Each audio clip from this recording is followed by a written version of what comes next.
धर्मपुर नामक गांव में लाला राम की पत्नी सुधा ने एक बेटे को जन्म दिया। सुधा को कैंसर था। कुछ दिन बाद वह मर गई। लाला राम अपने छोटे से बेटे चंदर को माँ बाप दोनों का प्यार दिया करते थे। धीरे धीरे कुछ दिन बीत गए। लाला राम के बहुत से सगे संबंधियों के अलावा उनके खास दोस्त रामराज ने कहा, लाला राम, तुम्हारे पास 100 एकड़ जमीन है और खुद का ट्यूबवेल है। तुम्हारे यहाँ इतना अनाज पैदा होता है कि एक साल में 50 लाख रुपए का फायदा होता है, और इधर मकान तुम्हारा इतना बड़ा है कि तुम्हारे मकान जैसा पूरे गांव में किसी का मकान नहीं है। तुम बाप बेटे इतने बड़े घर में कैसे रहते हो? लाला राम, मेरी बात मानो तो तुम जल्दी से दूसरी शादी कर लो। तुम्हें एक खूबसूरत बीवी मिल जाएगी और तुम्हारे बेटे को माँ, तुम दोनों को बना बनाया खाना मिल जाएगा और तुम्हारे घर की साफ सफाई भी हो जाएगी। हम लोगों ने एक लड़की देख रखी है, बस तुम्हें एक बार हाँ कहनी है। यह बात सुनकर लाला राम शादी करने को राजी हो गए। शादी हो गई। लड़की की उम्र 18 साल जबकि लाला राम की उम्र 48 साल थी।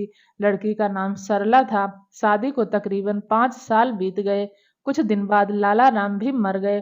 चंदर, उसकी माँ सरला को काफी झटका लगा। जब लाला राम की मौत हुई तो चंदर की उम्र 14 साल थी। वह बहुत खूबसूरत था।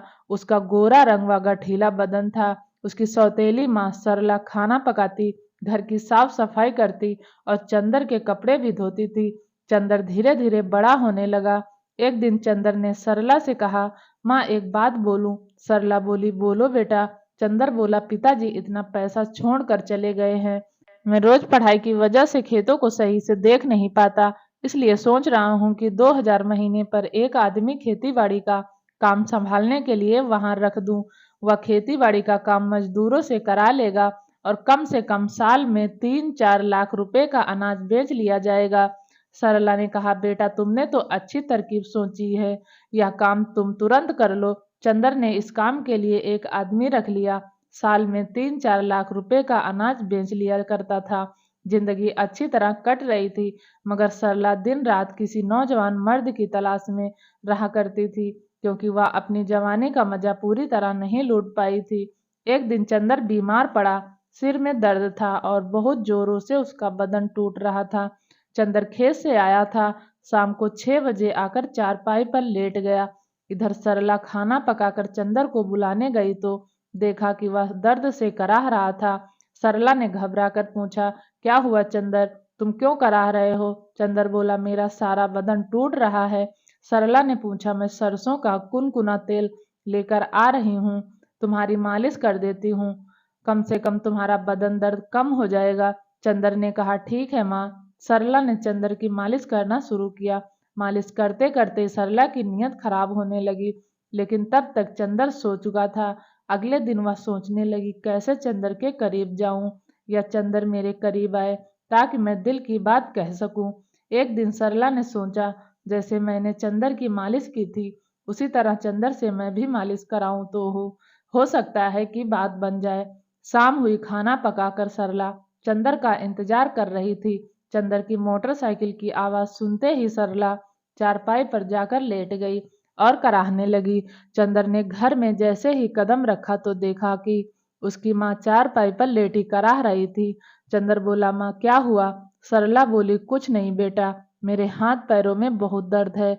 माँ, जैसे तुमने मुझे कुनकुनी तेल की मालिश की थी, क्या मैं भी कर दूं ताकि रात में अच्छी तरह नींद आ सके? सरला धीरे से बोली, ठीक है, जैसी तुम्हारी मर्जी।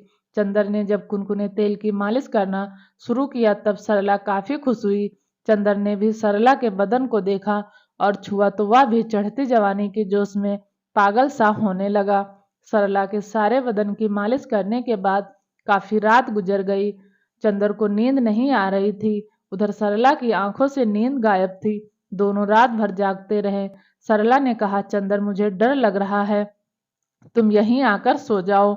यह सुनकर चंदर के मन में खुशी की लहर दौड़ गई। उसने कहा, ठीक है माँ, तुम्हारी तबीयत ठीक नहीं है, मैं यहीं पर सो जाता हूँ। सरला ने धीरे धीरे अपने बदन के कपड़े हटाने शुरू किए। सरला बोली, तुम्हें बहुत गर्मी लग रही है।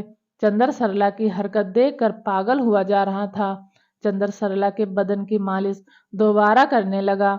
सरला ने कोई विरोध नहीं किया। सरला व चंदर हरकत करते करते एक दूसरे में डूब गए। उस रात से ही वह दोनों पति पत्नी की तरह रहने लगे। काफी दिनों के बाद सरला पेट से हो गई। यह देखकर चंदर डर गया तो सरला भी घबराने लगी कि क्या हो गया, गांव के लोग क्या कहेंगे। लोक लाज के बारे में सोचते रहे। पेट से हुए 5 महीना पूरा हो गया। सरला ने घर के बाहर निकलना बंद कर दिया।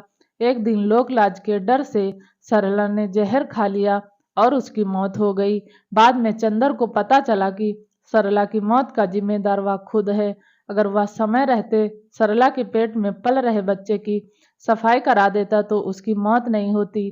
चंदर भी यह सदमा बर्दाश्त नहीं कर सका और उसने भी जहर खाकर मौत को गले लगा लिया। ये कहानी कैसी लगी? अगर अच्छी लगी तो प्लीज़ चैनल को सब्सक्राइब करें। वीडियो देखने के लिए आपका बहुत बहुत धन्यवाद।